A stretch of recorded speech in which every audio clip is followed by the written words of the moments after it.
સૌથી પહેલાં તો વાત એ છે કે આ વિવાદ મુંબઈથી શરૂ થયો અને હવે બગદાણા અને પૂરા રાજ્યમાં હવે આની ચર્ચા થઈ રહી છે અને આ હવે રાજકીય ટર્ન લઈ રહ્યો છે આખો વિવાદ. હવે ઘણા બધા પાસા એમાં ઇન્ક્લુડ થયા છે છેલ્લા દિવસોમાં. શું છે હવે આ આગળ શું ક્યાં જશે આ વિવાદ? એટલે સૌથી પહેલાં તો જે દર્શકોને આ વિવાદનું મૂળ ક્યાં છે એ ખબર નથી, ત્યાંથી જ વાત કરીએ.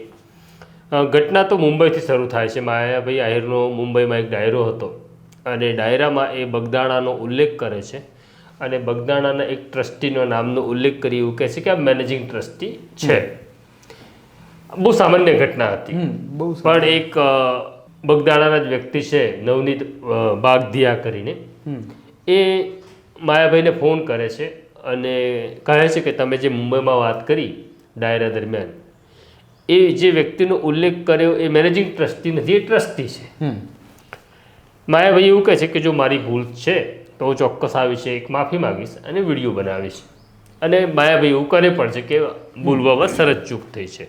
આ ઘટના ત્યાં વિસરાઈ ગઈ હતી. પણ હવે ઘટના 2 દિવસ પહેલાં ઘટના એવી થાય છે કે જે આ નવનીત બાગધિયા કરીને જે વ્યક્તિ છે એની ઉપર કેટલાક લોકો આવીને હુમલો કરે છે અને મરણતોલ હુમલો કરે છે. જ્યારે આ વ્યક્તિને નવનીતભાઈને હોસ્પિટલ લઈ જવામાં આવે છે ત્યારે જે બગદાણા પોલીસ છે પહોંચવામાં ઘણો વિલંબ કરે છે.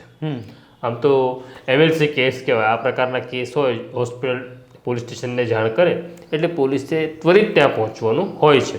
પણ કોઈક કારણસર ત્યાં મહિલા PI હતા ડાંગર, એ પહોંચવામાં વિલંબ કરે છે.